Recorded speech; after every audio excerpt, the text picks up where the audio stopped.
Garry Paskwietz here with USC baseball coach Dan Hubbs. And Dan, as you get ready for the 2015 season, I want to talk about the ending of the 2014 season where you guys came so close to postseason play. What did that kind of experience put in your mind and this team's mind as you get ready for this season? Well, I think it definitely fueled the kids in their preseason workouts during the summer. I know they had to stew on it all summer, and so a lot of guys had great summers, whether it was in the Cape, Alaska, the North Woods League. And then they came back with a renewed vigor. They know that any game matters now. They saw that firsthand last year. They don't know what game it could be that could keep you out. And I think that it'll fuel our fire going forward. I think that what we'll see is that we'll be pretty relentless throughout the year, no matter what inning it is. Last year we had some issues that we'd start fast, lull in the middle, and then try and pick it back up at the end. And I think that one of the things the kids have really said is that they want this to be a team that is just inning after inning after inning, that you have to work really hard to get us out, and that the pitchers will do their job and bring us back in to score again. Let's talk about that pitching rotation. Coming into this season, it sounds like this could be one of the best pitching groups you have. Not entirely sure of how things are going to work out, who the starting pitchers are going to be and who are the relievers, but give us kind of your roundabout look right now. Well, we got our best pitcher, Kyle Davis. He was all-conference last year, was like third in the country in ERA last year. He'll start the year as our closer. He's been dinged up with a little bit of a rolled ankle. Otherwise, he would be starting opening day. Right now, probably looking at either Brent Wheatley or Kyle Toomey starting on Friday, the other one starting Saturday. And then the Sunday right now is between most likely three kids, a freshman named Mitch Hart, a junior college transfer named Tyler Gilbert, and then a sophomore named Bernardo Flores. We're real excited about all of them. They've been pitching very well. I really like how the pen is shaping up. Mark Huberman's been throwing very well. Jeff Paschke has been dinged up, but we expect him to have a big year for us on the mound. He throws 92, 93 with a real good breaking ball. And it looks like we're going to be able to have that kind of pitching staff that will have the starter. We'll be able to have a seventh inning type guy, an eighth inning type guy, and then a closer, whether it's Kyle Davis until he can start, and then possibly Mitch Hart, the freshman, moving into that role as we get into league.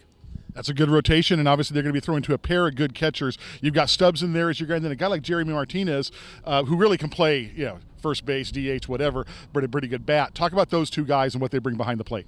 Well, I think both of them, if there's a better duo in the country, I don't know where it is. We think Stubbs is an elite catcher. Jeremy is excellent behind the plate. He caught a lot last year. He could be an everyday guy for us also behind the plate. We think Stubby's probably a little bit ahead of him with arm strength and experience. I trust Stubby to call a lot of games on his own, and I think he's done an excellent job behind the plate for 3 years, and we're expecting nothing less this year. What Jeremy really provides is he's a very great leader, great blocker. He has a good arm. He's really taken charge and gotten better defensively. Jeremy's our best hitter. He'll hit third for us, and so we've been playing him at first as well. He can DH. Stubbs will play some left, catch. Two real athletic, good players for us that'll hit 2-3 in our lineup. Talk about that with a catcher that you're calling the pitches. As a former pitcher, and as that is your expertise, is that something you easily do, is give it that kind of play calling, or is it he's that good at it? Well, he's that good at it. He is. He's very good at it. And one thing that Garrett has really learned over the last couple of years is what I'm looking for and exploiting a hitter's weakness, what the pitchers are capable of. And he's very knowledgeable back there. He pays attention to what the pitchers can and can't do, what they need to do to get back into the zone, when they're struggling, what are they doing, when do they need a little pep talk, when do they need a kick in the butt, when do they need a pat on the back. And he's been awesome. He called quite a few games last year on his own, and he'll continue to do that this year. And let's go talk about being strong up the middle. It's something that's very important for you. And your second base and shortstop position, you've got some guys in that mix, but things aren't really settled yet. How do you see things playing out? Well, right now we have four guys really in the mix. We had Frankie Rios, who started some last year, was dinged up all fall. He's a little bit behind those other four, probably in the middle right now. He's competing at third and second. We have Reggie Southall, who started half the year last year at short and did an excellent job. We have a transfer from Duke, Angelo Lebruno, who had to sit last year, who's a big-time defender who's really swung the bat well. Dante Flores is a second baseman who's played for 3 years and has had a great spring so far. And then a freshman named Angelo Armenta from Loyola High School is a switch hitter, can play all three spots in the infield, and has an excellent glove and a strong arm. So those four guys are in the mix. If you were to twist my arm, I'd probably say right now the front runner for opening day is probably Southall at short and either Dante or LeBruna at second. I haven't decided how we're going to play that out yet. If it's not LeBruna, it'll be Dante at second and either Jeremy or someone else at first. Otherwise, we'd go Dante at first, LeBruna at second, and Reggie at short. And then finishing up strong at the middle, out in center field, Robinson. That's a pretty solid guy out there.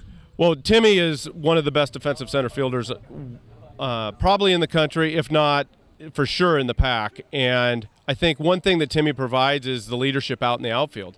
He just has a knack of being the right place at the right time. He gets great reads on the ball. He has a strong arm. And I think the one thing, you look at him and he doesn't profile out as a center fielder. I mean, he looks like a linebacker for our football team. He's 6 foot, he's 230, but can really run.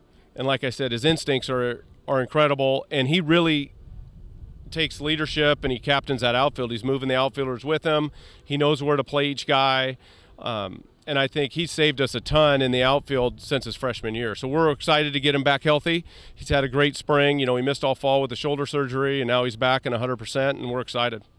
Should be a good season. Looking forward to it. Season starts on Friday, February 13th. For Dan Hubbs, this is Garry Paskwietz, ESPN.